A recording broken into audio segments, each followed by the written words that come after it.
사랑하는 성도 여러분, 우리의 인생은 때때로 이해할 수 없는 우연과 사고의 연속으로 보이죠. 우리 인생은 우리가 계획하지 않은 일들이 우연히 일어나고 또 인생 가운데 맞닥뜨리는 여러 가지 사고들이 이어져 가고 있는 것처럼 보일 때가 있습니다. 특별히 우리 인생이 공들여 준비한 일이 어긋나고 소중한 것을 잃어버리고 아무리 노력을 해도 애써도 일이 풀리지 않을 때 우리는 그렇게 낙심하지요. 왜 내게 이런 일이 일어나야 됩니까? 오늘 본문은 바로 그런 일상의 불운 가운데에서 시작됩니다. 사울이라는 한 사람의 아버지 기스가 암나귀들을 잃어버렸습니다. 당시에 나귀는 중요한 재산이었고 이것을 찾는 것은 매우 번거롭고 힘든 일이지만 꼭 해야 되는 일입니다. 사울은 아버지의 명령을 따라 순종하여 잃어버린 암나귀들을 찾으라고 명령을 받았고 며칠을 헤매며 찾아다녔습니다. 아마도 그의 눈에는 이것이 어쩌면 인간적으로 그저 아버지의 귀찮은 심부름 정도로 여겨졌을까요? 잘 크고 있던 나귀가 도대체 어디로 갔을까? 재수없이 인생 가운데 일어난 어떤 사고 정도로 여겼을까요? 그러나 우리 신앙은 단호하게 말하고 있지요. 이 세상에 우연이라는 것은 없다고 우리는 신앙 고백합니다. 하나님께서 모든 피조물과 그 모든 일들에 대해서 지극히 큰 것에서부터 지극히 작은 것에 이르기까지 하나님은 섭리로 우리를 인도하시고 보존하시고 다스리신다고 우리는 고백합니다. 하나님은 지금 잃어버린 암나귀 사건을 통해서 혹시 사울이라는 한 개인은 재수없는 사고가 우리 집안에 일어났다 이 정도로 여겼을지도 모르겠습니다만 하나님은 지금 지극히 크고 놀라운 섭리로 왕이 될 사울을 놀라운 섭리로 인도하고 계십니다. 이스라엘의 영적 지도자가 된다는 것이 무슨 뜻인지, 교회의 직분자가 된다는 게 무슨 뜻인지를 알려주시려고 그를 인도하고 계시는 거죠. 교회의 직분자는 하나님께서 세우셔서 하나님의 백성들인 양인 하나님의 백성들을 하나님께로 돌이키는 것이 교회의 직분자의 사명입니다. 목사, 장로, 집사, 권사 동일합니다. 권사는 교회에서 부엌 봉사하라고 세우는 것이 아닙니다. 성도를 돌아보고 신방하여 하나님의 사람으로 하나님께 돌이키기 위하여 권사를 세우는 것이지요. 목사도 마찬가지입니다. 말씀을 전하여 그의 생각과 그의 판단과 그의 태도를 하나님의 말씀으로 돌이키도록 하기 위하여 목사로 부름받은 겁니다. 장로는 성도들을 신방하여서 성도들을 권면하고 주일날 들었던 그 말씀대로 살아가고 있는지 점검하고 그 말씀대로 살도록 책망하고 권면하도록 하기 위하여 장로로 부름받은 겁니다. 집사는 그 말씀을 따라서 살아가도록 그 말씀을 따라 순종하며 살아가는 일에 삶의 형편이 어려워서 그렇게 살지 못하는가 돌아보고 구제하고 어려운 일들을 돌아보고 그 성도의 삶을 챙겨주는 것이 집사의 사명입니다. 그래서 집사도 신방해야 되는 겁니다. 하나님은 바로 사울을 교회의 직분자, 구약교회의 직분자로 부르시기 위하여 그를 섭리로 인도하십니다. 직분자는 뭐 하는 것인가? 잃어버린 암나귀를 찾아 떠나게 하시죠. 우리의 작고 사소한 실패조차도 하나님의 거대한 계획의 일부입니다. 우리 인생 가운데 일어나는 수없이 만나는 모든 사람들, 대화하는 것들, 생각하는 것들, 또 일어나는 모든 일들이 하나님의 섭리의 일부죠. 하나님은 이 섭리를 통하여서 사울이라는 한 인물을 통해 왕 같은 제사장인 우리가 어디에 머물러 있어야 되는지, 특별히 여러분 교회 안에 있는 직분자뿐만 아니라 성도들 역시도 세상 가운데 직분자 역할을 감당하고 있습니다. 복음을 알고 그 복음을 따라 세상에 하나님께로 인도하고 하나님께로 그들을 돌이키게 하는 직분자의 사명을 감당하고 있는 것이죠. 그러므로 성도들 여러분들 역시도 세상에서 왕 같은 제사장으로 직분자의 사명을 감당하고 있다는 것을 꼭 기억하시기 바랍니다. 특별히 오늘 이 말씀을 통하여서 직분자는 어디에 머물러 있어야 되는지 말씀을 통해 확인해 보시기를 바랍니다. 본문 오늘 말씀의 3절은 사울이 처한 배경을 입체적으로 보여주고 있지요. 사울은 기스라고 하는 유력한 자의 아들이었습니다. 외모나 키에서 이스라엘 누구보다 뛰어난 조건을 가지고 있었던 사람입니다. 그러나 또한 반복적으로 그가 베냐민 지파라는 것을 계속 밝히고 있죠. 우리가 그냥 베냐민 지파 이러면은 잘 실감이 안 납니다만, 이스라엘 12지파 중에 베냐민 지파가 원래부터 그렇게 크지 않았습니다만, 이 사사기 말기에 이 이스라엘 12지파 사이에서 전쟁이 벌어집니다. 사사기를 읽어보면 나오죠. 그리고 사사기에서 베냐민과 나머지 지파들 사이에 이 전쟁으로 인해서 베냐민 지파가 거의 멸절을 당합니다. 거의 초라해졌죠. 거의 인구가 얼마 남지 않은 지파가 되어버립니다.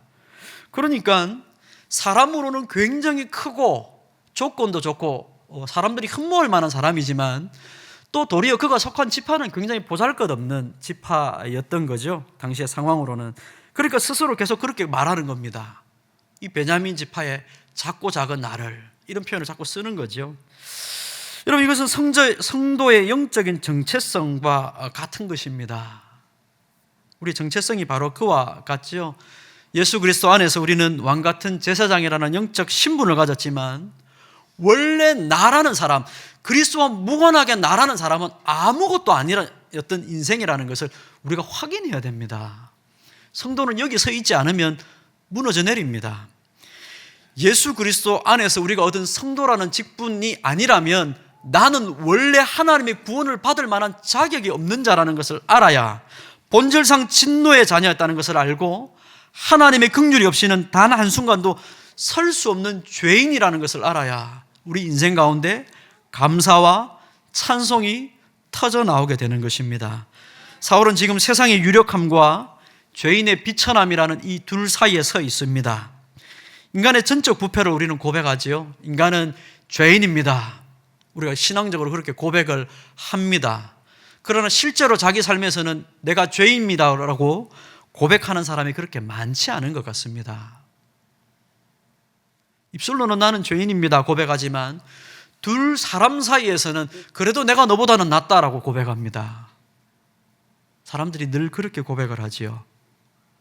그래서 우월감을 가집니다. 남들보다 내가 더 나은 사람이고 그 사람 위에 있다고 생각합니다. 교회 안에서. 그러니까 성경 가르침처럼 남을 나보다 더 낫게 여기는 일은, 말씀은 내 삶 가운데 이루어지질 않는 겁니다. 다 나보다 못한 사람인데 어떻게 저 사람을 나보다 낫게 여긴단 말입니까? 다 내 밑에 있는 사람인 겁니다. 나보다 못한 사람인 거죠. 내 생각보다 다 못하고 나보다 틀렸고 나보다 잘못된 사람을 생각하는 겁니다. 그러나 우리는 여기 서 있으면 안 됩니다. 우리는 인간의 전적 부패를 고백하며 우리가 가지고 있는 지혜, 우리가 가지고 있는 외모, 우리가 가지고 있는 능력이라는 것이 결코 우리를 구원하거나 거룩하게 할 수 없다는 것을 깨달아야 됩니다. 사울이 취해야 될 태도는 자신의 유력함이 아닙니다. 성도가 자랑해야 될 것은 내 능력과 내 지혜가 아닙니다. 사울이 자신의 키 큰과 자신의 능력이 있음을 자랑한다면 그는 무너져 내릴 겁니다. 도리어 사울이 취해야 될 태도는 비천한 자신을 택하여 부르신 하나님의 오직 은혜 앞에 무릎을 꿇고, 능력 없는 나를 부르셨으니 주님께서 나를 도와주시라고 기도하는 자세를 취해야 되는 것이죠. 성도 여러분, 우리가 성도로서 머물러야 될 첫 번째 자리는 바로 이 은혜의 자리입니다. 직분자는 바로 여기에 머물러야 되죠. 교회 직분자는 여러분 능력이 있어서 부름받은 게 아닙니다. 자격이 있어서 부름받은 게 아닙니다. 여러분, 다음에 언젠가 이 직분에 관해서 설교를 할 일이 있으면 제가 이 얘기를 좀 해드리려고 합니다. 성경에서 이 직분자를 말할 때, 디모데 전후서, 디도서, 이를 목회 서신에서 말할 때 그 자격이라고 말하는 것은 우리가 흔히 생각하는 그런 자격을 말하는 게 아닙니다. 고린도전서나 사도 바울은 오히려 자신이 자격 없다고 말하고 있지요. 언젠가 제가 단어를 알려드리면서 이 둘의 차이를 한번 설명을 드리겠습니다. 어쨌든 성도는 이 은혜 자리에 머물러야 됩니다. 비천한 나를, 자격 없는 나를 부르사 하나님의 교회를 맡기신 일꾼이라는 것을 기억하고, 내가 가진 능력과 지혜로서는 도무지 이 일을 감당할 수 없다는 것을 인정해야 됩니다. 그리고 그분께 은혜의 자리에 머물러 그분 앞에 겸손한 자세를 취해야 되는 것이죠. 내가 가진 조건이 하나님의 은혜 없이도 살아갈 수 있다고 스스로 교만하게 군다면 그것은 그 인생을 망하게 하는 것입니다. 그가 가지고 있는 지식과 그가 가진 지혜 때문에 그는 망하게 될 겁니다. 여러분, 하나님의 은혜 없이도 나는 살아갈 수 있다고 자부할 만큼 많이 가진 것은 우리를 망하게 하는 것입니다. 여러분, 돌이켜 보십시오. 여러분이 내가 남들보다 배나 더 가진 것이 있다면 여러분 그것이 어떤 것인지 돌이켜 보시기 바랍니다. 우리가 가진 조건이 하나님의 은혜를 가리는 교만이 되지 않도록 날마다 여러분 자신을 붙들어 메어서 바닥에 바싹 여러분을 붙들어 메어서 자기를 부인하며 십자가를 지고 주님을 겸손하게 따라가는 제자가 되시는 여러분이 되시기를 주님의 이름으로 축복합니다. 그런 점에서 사울의 시작은 참으로 성실했습니다. 그리고 굉장히 겸손했지요. 사울의 시작은 참으로 성실합니다. 적어도 오늘 말씀에서는 성실함이죠. 그는 아버지의 잃어버린 나귀를 찾기 위하여 여러 산지로 돌아다닙니다. 단순히 흉내 맞는 게 아닙니다. 그냥 사람들 보기에 내가 이 정도 하면 직분자로서 내가 좀 살아가고 있는 것처럼 비춰지겠지? 그렇게 흉내 맞는 게 아닙니다. 아버지의 잃어버린 암나귀를 찾기 위하여서 먼 거리를 발로 뛰며 충성을 했습니다. 적어도 오늘 말씀에 보면 포기해버리고 싶을 만큼 애를 쓴 겁니다. 더 이상 아무리 찾아도 찾을 수 없을 만큼 애를 쓰다가 포기해버리자. 도저히 안 되겠다. 그렇게 할 정도로 애를 쓴 사람입니다. 이 모습은 장차 하나님 아버지의 잃어버린 양떼를 찾기 위해 애를 써야 될 왕의 사명을 보여주는 것이죠. 그러나 여러분, 여기서 중요한 영적 교훈을 우리가 발견하지 않습니까? 인간의 성실함이나 열심만으로는 길을 찾을 수 없다는 것입니다. 그의 열심만으로, 그의 성실함만으로 길을 찾을 수가 없죠. 아무리 애를 쓰고 아무리 노력을 하고 아무리 수고를 내도 길을 찾지 못합니다. 여러분, 우리가 교회를 섬기다 보면 그럴 경우를 많이 만나지 않습니까? 포기해버리고 싶을 때가 있지요. 이렇게까지 했는데도 도무지 바뀌지 않는다면 그만두고 싶을 때가 많죠. 사울은 자신의 힘으로 나귀를 찾는 일에 실패했습니다. 한계에 부딪혀서 되돌아가려고 하지요. 영적 절벽에 부딪혔습니다. 바로 그때 그의 귀에 들려온 것은 복음입니다. 한 사환이 자신에게 결정적인 제안을 하죠. 이 성읍에 하나님의 사람이 있는데 거기로 갑시다. 말씀을 들어봅시다. 하나님의 사람에게로 가서 그분을 통해서 주시는 하나님의 말씀을 들읍시다. 제안을 합니다. 사울은 자신의 고집을 꺾고 사환의 조언을 따라서 사무엘에게로 향합니다. 여러분, 이것이 말씀 중심의 삶입니다. 성도가 말씀 중심으로 산다는 것은 여러분 단순히 집에서 성경을 읽는다는 것을 말하는 게 아닙니다. 성경 그 어디를 읽어봐도, 우리가 그렇게 읽는 성경 그 어디를 읽어봐도 말씀 중심이라는 것이 혼자 집에서 성경 읽는 것만을 말하지는 않습니다. 참된 믿음을 하나님께서 들려주신 말씀과 보여주신 말씀 앞에 자신을 낮추어서 전적으로 신뢰하는 것이 말씀 중심의 삶이죠. 사울은 지금 자신의 경험과 능력이라는 자리를 떠나서 하나님의 뜻이 선포되는 말씀의 자리로 옮겨가려고 하고 있습니다. 디모데후서 3장 16절에 17절에 이렇게 말씀을 하고 있지요. 모든 성경은 하나님의 감동으로 된 것이기 때문에 교훈과 책망과 바르게 함과 의로 교육하기에 유익한 것입니다. 성경이 이런 유익을 주는 이유는 하나님의 사람을 온전하게 하고 그가 모든 선한 일을 행한 능력을 갖추게 하기 위해서 성경을 주신 겁니다. 이렇게 얘기합니다. 성경은 하나님의 사람을, 저와 여러분을 온전하게 하는 것입니다. 성경을 읽고 그 말씀을 들어야 우리가 모든 선한 일을 행할 능력을 갖추게 됩니다. 같은 일을 해도 선한 일을 할 수도 있고 같은 일을 해도 악한 일로 할 수 있습니다. 교회 안에서 우리가 어떤 일을 섬겨도 악하게 할 수 있고 교회에서 어떤 일을 섬겨도 선하게 할 수 있는 겁니다. 일의 내용이 중요한 게 아니라 그 일을 어떻게 하는가가 중요한 것이죠. 성경을 읽으면 모든 선한 일을 행할 능력을 갖추게 됩니다. 말씀을 들어야 됩니다. 그러니 겸손한 마음으로 하나님의 사람에게 나아가 하나님의 말씀을 듣고자 하는 것이 왕이 될 사울이 가져야 할 최고의 자세인 겁니다. 직분자로 부름받은 그가 해야 될 첫 번째 제일 중요한 일은 어떤 것이 아니라 하나님의 말씀을 듣는 겁니다. 말씀을 들으러 가야 되고 그 말씀 앞에 무릎을 꿇어야 되고 그 말씀 앞에 자신을 쳐서 복종하는 일이 첫 번째입니다.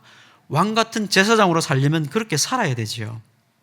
사울은 이 좋은 것을 택했습니다. 이 좋은 것을 택했습니다. 마리아와 마르다도 마찬가지였죠. 마리아가 이 좋은 것을 택한 것입니다. 사울이 이 좋은 것을 택하였으니 그의 시작은 참으로 왕으로서 서기에 부족함이 없는 출발이었습니다. 그가 왕으로 서기에 부족함이 없는 출발이었습니다. 지극히 하나님의 말씀 앞으로 나아가 그가 해야 될 일을 조언을 듣고 그 말씀을 따라 행하여 이루었으니 왕이 되기에 부족함이 없었죠. 성도의 참된 능력은 자기 열심에서 나오는 것이 아닙니다. 직분자의 능력은 자기 열심에서 나오는 것이 아니죠. 말씀의 통치 아래 머무는 순종에서 나오는 것입니다. 여러분은 여러분의 인생의 한계 앞에서 하나님의 말씀을 찾고 계십니까? 아니면 여전히 자신의 능력과 지혜를 의지하고 계십니까? 여러분의 인생이 절벽에 부닥쳤을 때 여러분은 어떤 태도를 취하십니까?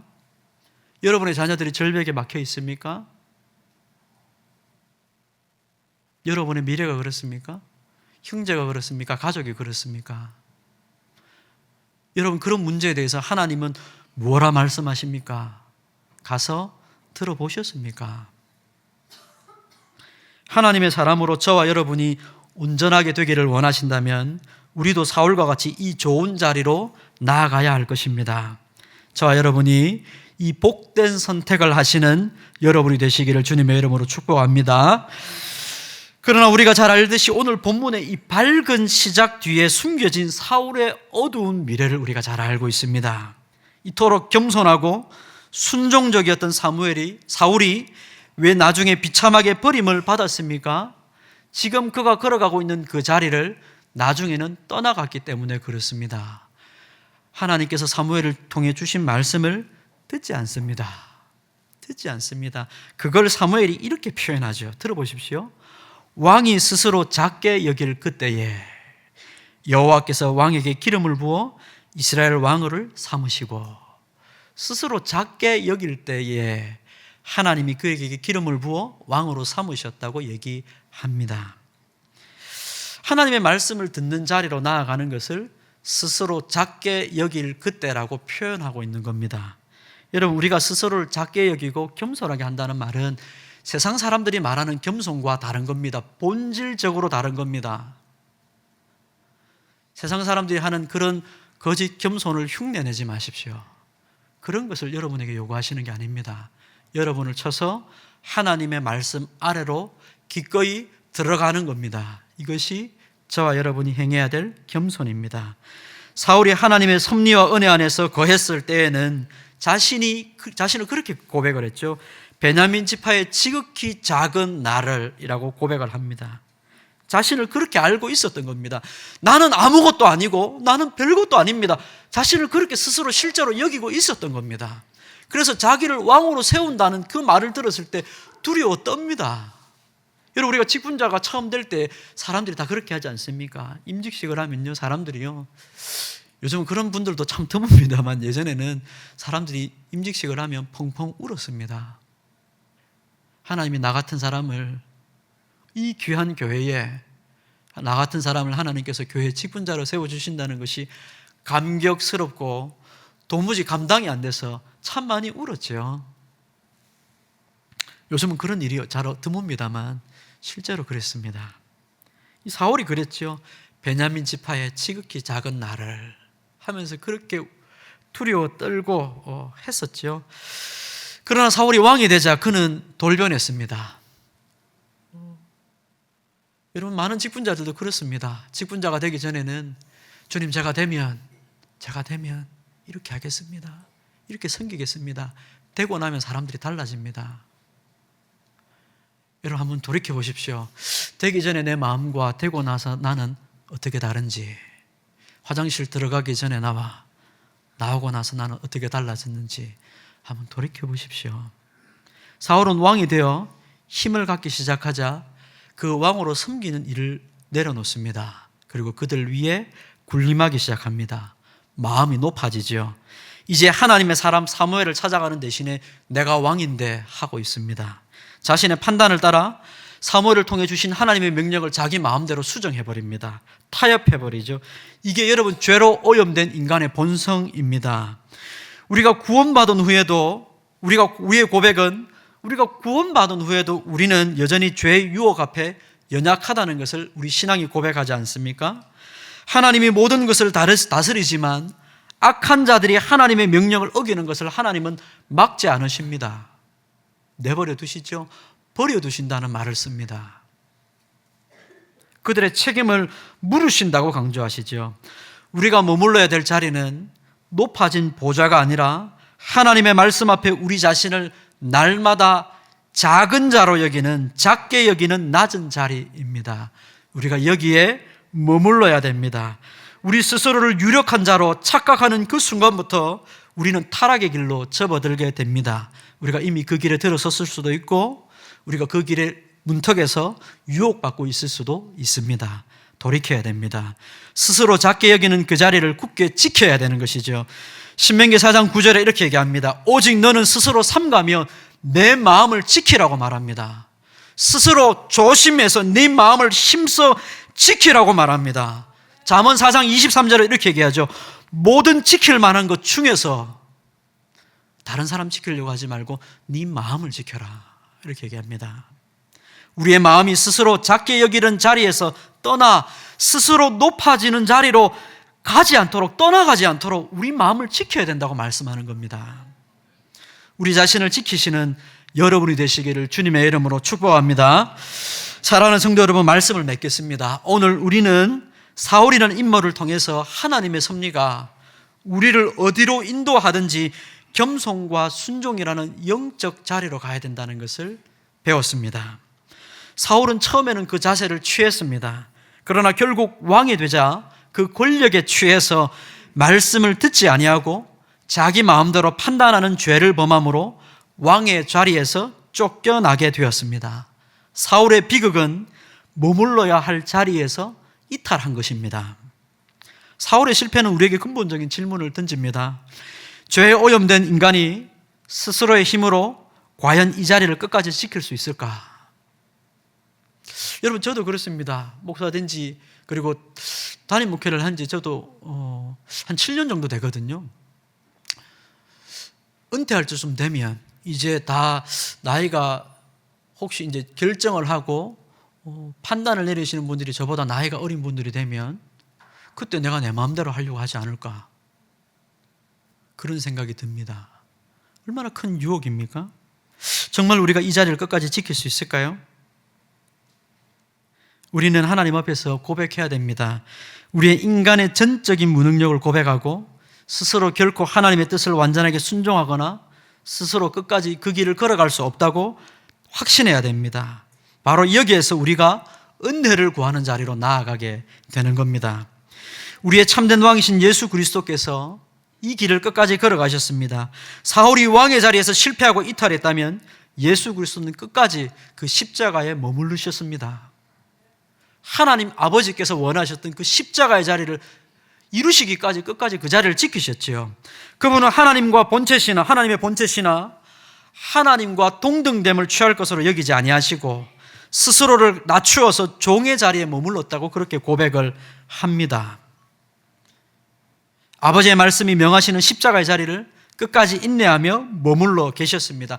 그러므로 우리의 구원은 사울처럼 간헐적으로 순종하다 실패하는 우리 공로에 있는 게 아니고 하나님의 말씀에 온전하게 순종하셔서 그 자리를 지키시고 머무르셨던 예수 그리스도를 믿는 믿음 안에서 구원을 얻는 겁니다. 그리고 그분을 따라서 자기를 부인하고 그분께서 주시는 은혜를 힘입어 걸어가야 우리가 이 길을 끝까지 완주할 수 있는 겁니다. 성도 여러분, 저와 여러분은 왕 같은 제사장으로 이 세상에 부름받았습니다. 또 어떤 자들은 교회의 직분자로 부름받았습니다. 그것은 오직 우리를 위해 완전한 순종을 이루신 예수 그리스도를 바라보는 자리고 그분의 은혜를 우리가 힘입어야 하는 자리입니다. 세상의 기준과 내 유력함이 아니라 오직 성경의 권위 아래 무릎을 꿇고 예수 그리스도 안에서 주어지는 오직 은혜만을 힘입어 살아가셔야 승리할 수 있는 자리입니다. 여러분, 이 한 주간 세상의 유혹 가운데에서 사울처럼 말씀을 왜곡하거나 떠나게 만드는 여러 가지 유혹이 있을 때 여러분 그 유혹을 주님의 은혜로 이기시고 그리스도를 붙잡으시고 주께서 십자가를 지신 줄 알고 우리도 주님께서 우리에게 말씀을 주시는 자리에 우리를 메어 놓아 주께서 말씀하시는 그 말씀 안에서 부활하신 주님과 함께 왕노릇 하시는 여러분이 되시기를 주님의 이름으로 축복합니다.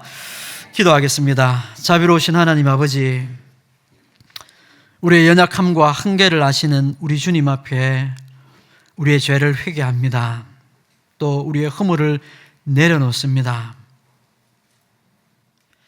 주님, 우리가 아버지 머물러야 할 자리에, 말씀을 듣는 자리에, 그 말씀 앞에 우리를 쳐서 복종해야 되는 자리에 주님, 그 자리에서 우리가 온전히 견뎌 있지 못하고 떠나서 스스로 높아진 자리로 이른 것은 아닌지 우리 자신을 돌아봅니다. 성령 하나님, 이 한 주 동안 우리와 동행하셔서 예수 그리스도께 우리를 굳게 메어 주의 십자가 아래서 우리도 주의 말씀 듣게 하시고 부활하신 주님과 함께 세상에서 왕노릇하게 도와주시옵소서. 예수님의 이름으로 기도합니다. 아멘.